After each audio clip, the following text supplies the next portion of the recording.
अल्हम्दुलिल्लाह वस्सलातु वस्सलामु अला रसूलिल्लाह।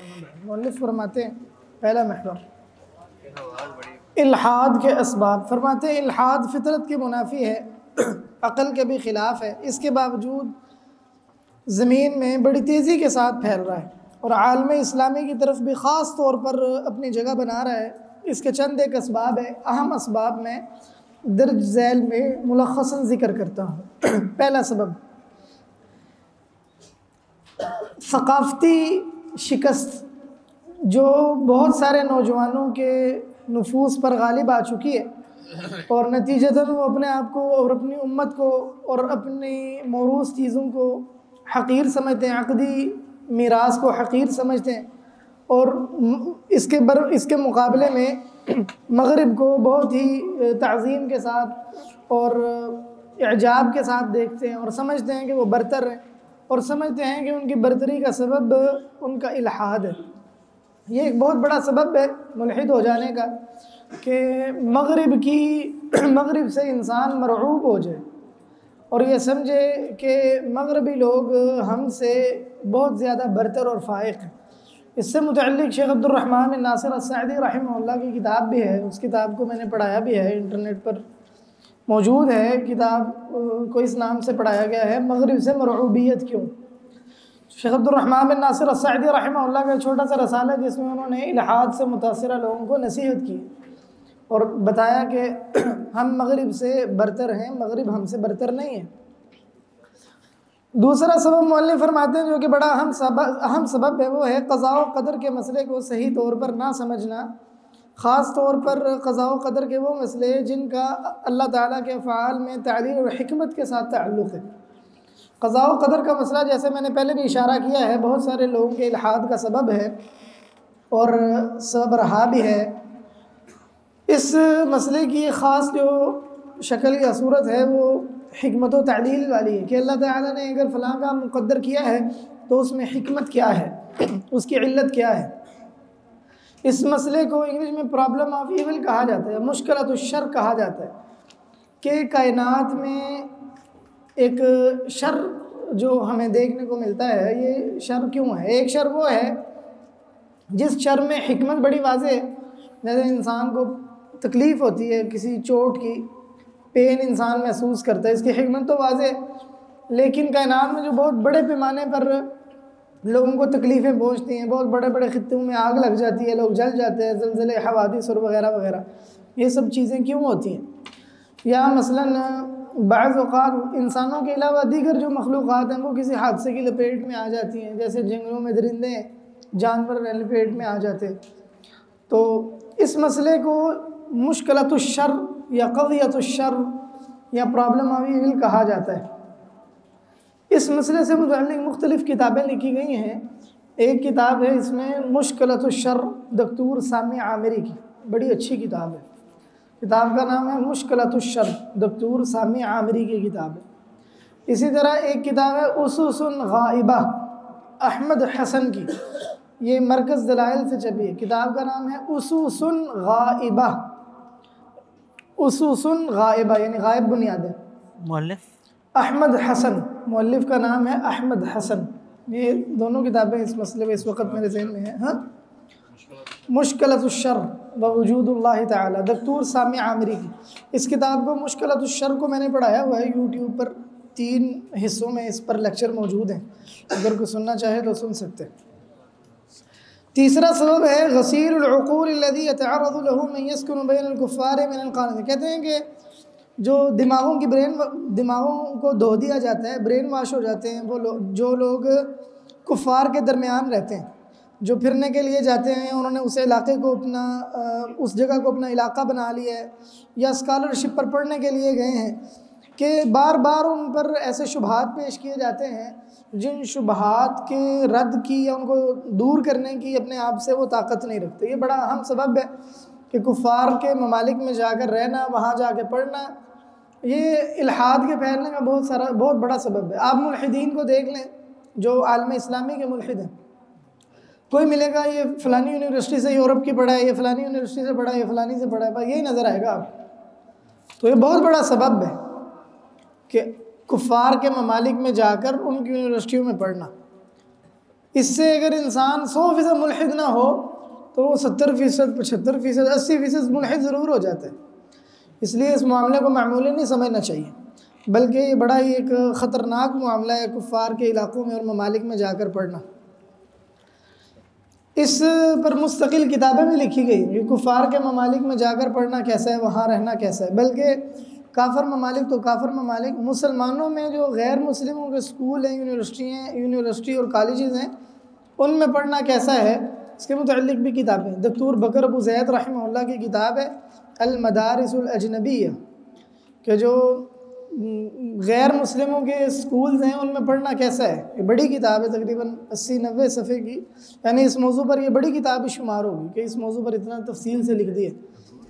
बकर अबू ज़ैद रहमहुल्लाह की, बकर बिन अब्दुल्लाह अबू ज़ैद रहमहुल्लाह की किताब है अल मदारिसुल अजनबिय्या।